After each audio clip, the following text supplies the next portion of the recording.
টিম্পল পাল বলছিলাম। স্যার আমি সনাতনী শিক্ষার্থী এবং সংগঠক একজন মানবাধিকার কর্মী আর কি। স্যার আমি কালকে রাত্রে আপনার সাথে যোগাযোগ করার ট্রাই করছি, আর এডিসি স্যারের সাথে যোগাযোগ করছি রমনা জোনে।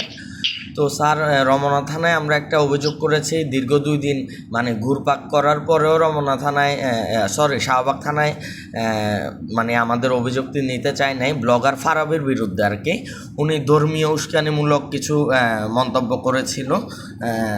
ধর্মীয় উস্কানিমূলক মন্তব্য করার পর পরবর্তীতে আমরা অভিযোগটা দায় করি।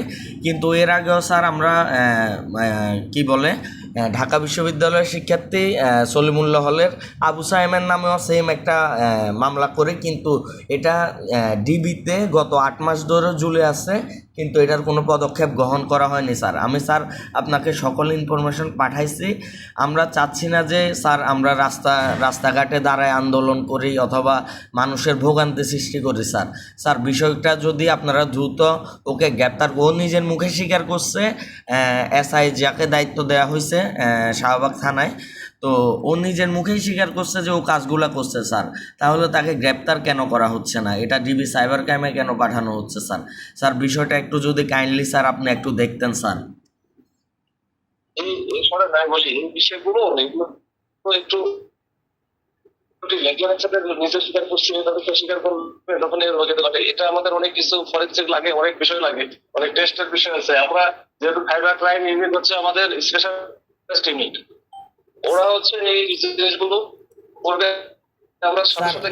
স্যার ব্লগার ফারাবি সম্পর্কে আপনাকে আর একটু জানাই, ও কিন্তু এর আগে অভিজিৎ হত্যার আসামি।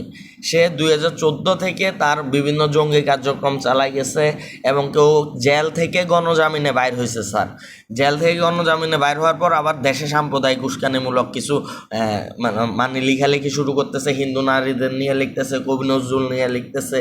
স্যার এখন ওকে তো এর আপনি কিছুদিন আগে জানেন কিনা যায় না, দীপু দাস নামে একটা ছেলে দাস একটু কটূক্তি করছে, তাকে পুড়িয়ে মারি ফেলা হয়েছে। গত পরশুদিন একজন ইসলাম ধর্ম নিয়ে কটূক্তি করছে, তাকে সাথে সাথে গ্রেপ্তার করা হয়েছে। স্যার তাহলে ফারাবিকে গ্রেপ্তার করে যদি তদন্ত করা হয় তাহলে স্যার বিষয়টা মানে একটু নর্মালাইজ হয়ে যায়। তাহলে এটা সারা দেশে অলরেডি স্যার এটা নিয়ে আলোড়ন সৃষ্টি হয়ে গেছে, এটা নিয়ে আন্দোলনের প্রস্তুতি নিচ্ছে। আমরা চাচ্ছি না স্যার দেশের পরিস্থিতি অশিথিল করার জন্য, আমরা আপনার উপর ভরসা করতেছি। স্যার আপনি যদি বিষয়টা দেখেন খুবই ভালো হয়। এই বিষয়টা আমাদের এমনি সিনিয়র স্যারদের সাথে কথা বলেছে, দেখি আমার কথা বলছে, এটা তো সিদ্ধান্তের বিষয় থাকে।